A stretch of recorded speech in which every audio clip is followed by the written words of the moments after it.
Dans cette étude, nous nous penchons sur le commentaire de Sri Aurobindo sur l'Upanishad du Brihadaranyaka. Selon lui, il s'agit de l'une des Upanishads les plus obscures et les plus profondes. Nous remarquons que l'Upanishad est articulé par un état d'esprit différent de celui du monde moderne, ainsi que par un langage éloigné. L'énergie créative cosmique est décrite comme un cheval cosmique géant, et l'univers entier est une expression de cette puissance. Nous explorons ensuite pourquoi les Rishis ont choisi le symbole du cheval pour décrire cette puissance. Lorsque les êtres humains vivent une expérience et souhaitent l'exprimer, ils ont tendance à lui donner une forme dans leur esprit. Nous sommes tous de microcosmes, des co-créateurs potentiels du divin, et lorsque nous essayons d'exprimer nos expériences les plus profondes, nous participons inconsciemment à ce processus créatif. Ainsi, il est naturel de choisir des analogies parmi le langage humain pour comprendre pourquoi les Rishis ont utilisé le symbole du cheval. Par exemple, bien que les ordinateurs soient utilisés pour bien plus que des calculs aujourd'hui, ils sont toujours appelés computers car leur fonction essentielle est de calculer. De la même manière, le cheval représente la manifestation de l'énergie cosmique. Le texte explore l'importance de la signification des mots et des objets à travers leur étymologie. Il souligne comment la société moderne a perdu le lien entre le sens profond des choses et les mots qui les décrivent. L'exemple du mot cher est utilisé pour illustrer ce point.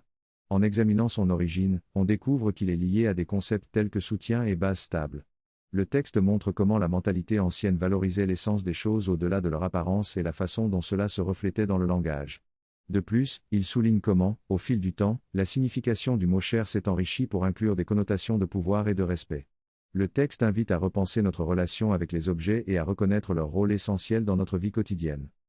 Le texte parle de l'importance de comprendre l'essence fondamentale des choses, même si elles peuvent prendre différentes formes au fil du temps. Il souligne que la vérité essentielle reste permanente et qu'il est possible de la redécouvrir. En se plaçant dans la mentalité des Rishis, sages indiens, on peut percevoir de manière différente le monde et l'univers. Par exemple, en examinant un arbre, on peut voir non seulement son rôle de soutien et de refuge, mais aussi sa richesse en termes d'énergie de vie, de nourriture et de beauté.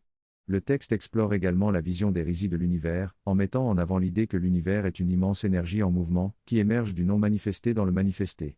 L'essence fondamentale de l'univers est donc cet élan énergétique en mouvement. Dans cet extrait, l'auteur explore le concept de l'émergence de l'exis, tendance à partir du non manifesté vers la manifestation. Ils étudient l'étymologie des sons et la manière dont le langage émerge. Sri Aurobindo observe qu'une vibration émerge du non manifesté pour entrer en contact avec la manifestation, créant ainsi une vibration contextuelle, une force et une forme particulière. Dans cette perspective, le terme air est associé à l'existence absolue, ou à l'existence relative, et à l'existence contenue ou progressive. L'auteur explique ensuite comment le mot Ashwa représente l'existence manifestée qui émerge de l'existence absolue à travers une transition de l'union vigoureuse. Le cheval est utilisé comme un symbole pour représenter cette énergie en mouvement. L'auteur mentionne également que cette association entre les niveaux de l'expérience, l'essentiel, l'idée mentale et la représentation physique, crée des significations multiples. Enfin, l'auteur propose une interprétation des versets védiques qui associe différentes parties du cheval à des aspects spécifiques de la création et de la manifestation. Dans cet extrait, l'auteur discute de la vision des Rishis védiques qui voient le cosmos comme une puissance en mouvement et de l'importance de choisir quel aspect de cette puissance mettre en avant. Il explique que tout comme le cheval est un microcosme, représentant différentes parties et fonctions du cosmos, on peut également choisir de voir le cosmos de différentes façons, en mettant l'accent sur différentes facettes de sa manifestation. L'auteur mentionne également d'autres images qui décrivent l'absolu et sa relation avec l'univers, soulignant que chaque image représente une façon différente de percevoir la conscience divine. Enfin, il mentionne le concept de pranava, le son sacré OM, qui symbolise la vibration créative et la manifestation du cheval cosmique. Il souligne l'importance de comprendre pourquoi le cheval est associé à cette vision dans le texte étudié.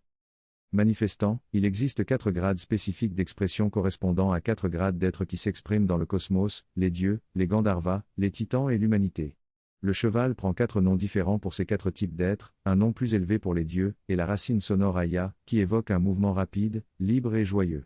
Les titans sont portés par Arwan, qui exprime le leadership et la maîtrise, tandis que l'humanité est représentée par Ashwa, qui renvoie à la nature de la conscience matérielle propre à la forme permanente et à la matérialité que nous percevons.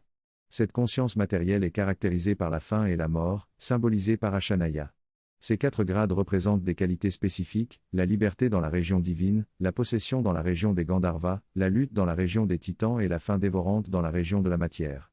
Cependant, ces grades sont également les étapes par lesquelles l'humanité ascende vers la plus haute liberté des dits, transcendant ainsi la vie mécanique et l'ego basé sur l'obsession. Cette ascension implique également une ouverture vers une conscience plus élevée et une plus grande joie. L'énergie qui nous porte dans le monde de la matière est à la fois autodestructrice et ascendante, car elle nous pousse à atteindre la plus haute liberté des dieux. Dans ce texte, l'auteur explore la signification du symbole du cheval dans les Upanishads. Le cheval représente le pouvoir créatif et est utilisé comme base pour visualiser et concevoir l'énergie cosmique. L'idée ultime à laquelle le Rishi veut nous conduire est la libération de la fin qui est la mort, la libération de la nature matérielle et la réalisation de la plus haute station de la liberté véritable. Le cheval est lié à l'océan supérieur de la connaissance divine, à la source de laquelle il puise son être.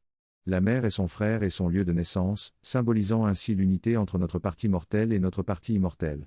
Le voyage évolutif consiste à passer de l'océan inférieur de la fragmentation de la conscience à l'océan supérieur de l'immortalité et de l'unité. Les eaux de l'océan inférieur sont alimentées par les eaux de l'océan supérieur, tout comme la pluie qui tombe du ciel et remplit les rivières et les océans en bas. Le texte explore également la connexion entre les processus naturels de formation de la pluie et les barrières de la conscience, ainsi que le lien entre la libération des vritras et l'ouverture des firmaments. Cette synthèse parle de l'ashwa cosmique, un symbole utilisé dans les textes védiques. L'auteur explique que cette représentation nous montre que l'énergie qui nous porte provient de la conscience divine et reste divine dans sa nature essentielle, même si elle est souvent perturbée par l'illusion mentale de l'avidya. Cette énergie, représentée comme un cheval, est capable de nous guider à travers les diverses expériences de la vie, même dans les périodes de limitation et de mort. L'auteur souligne que nous sommes des manifestations d'une réalité infinie et que nous recevons constamment l'aide et l'amitié de la conscience divine, symbolisée par le cheval Ashwa.